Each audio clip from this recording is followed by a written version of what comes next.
જય માતાજી મિત્રો, ગાડી આ મિસિંગ કરે છે. i10 ગાડી છે, i10 એરા ગાડી છે. બરાબર નથી ચાલતી સીએનજીમાં, ગાડી મિસિંગ કરે છે. જોઈ શકો છો ગાડી અત્યારે ચાલુ પડી છે.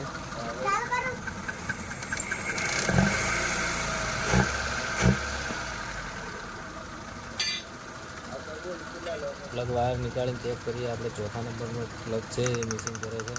જો કોઈ ફરક પડતો નથી એના માટે આપણે ઇન્જેક્ટરનું વાયરિંગ ચેક કરીશું હવે.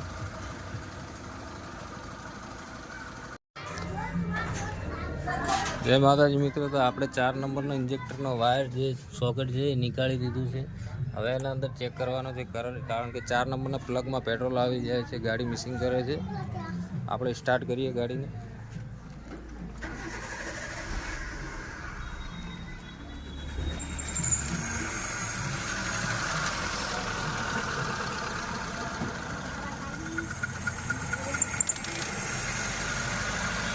गाड़ी गैस में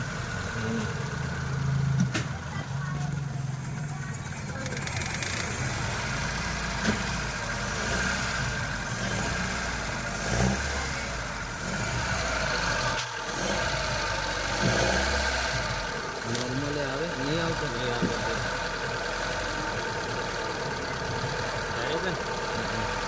चालू हुआ नहीं तो करंट ना आवेगी.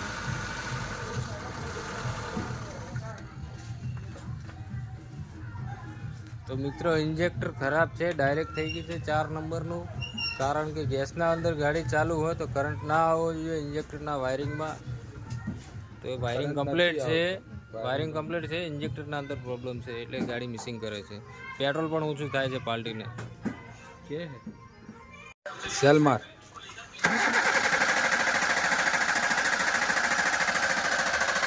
દો આ પલડ્યું ડાયરેક્ટ થઈ ગયું. આમાં બી ભેદ આવે થોડો થોડો.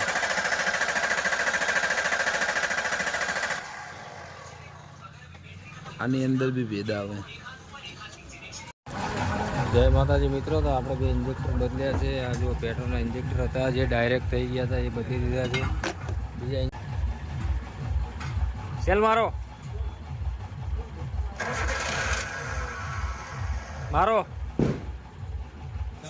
સેલ મારો.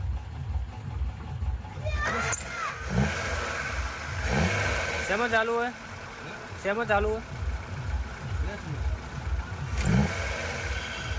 તો જુઓ ગાડી પહેલાં મિસિંગ કરતી હતી, અત્યારે મિસિંગ નથી કરતી, કમ્પ્લીટ થઈ ગઈ છે ગાડી. ઇન્જેક્ટરના અંદર જ ફોલ્ટ હતો, ગાડી કમ્પ્લીટ થઈ ગઈ છે. અત્યારે ગાડી ચાલુ પડી છે. આ કાકા છે, ગાડીના માલિક છે. કાકા શું કહેવું ગાડીનું તમારે? ફોલ્ટ હતો પેટ્રોલ નથી હેકતી. હા, પેટ્રોલમાં ચાલુ કરવા માટે પેટ્રોલ ઓછું થતું હતું ગાડીમાંથી? પેટ્રોલ જતું રહેતું હતું, ઓટોમેટિક ઓછું થતું હતું. પૂરા 2 દાડામાં ગાયબ થઈ જતું. ગાડી બરાબર નથી હેડતી ને? ગાડી બરાબર હેડતી નથી. શું થતું હતું ગાડીમાં? ગાડીમાં ઝાટકા નાખતી હતી એન્જિન. ગાડી મિસિંગ થતી હતી, ગાડી બરાબર નથી ચાલતી, પેટ્રોલ ઓછું થઈ જતું હતું. આ ઇન્જેક્ટર પડે એના હિસાબે એવું બધું થતું હતું પ્રોબ્લેમ.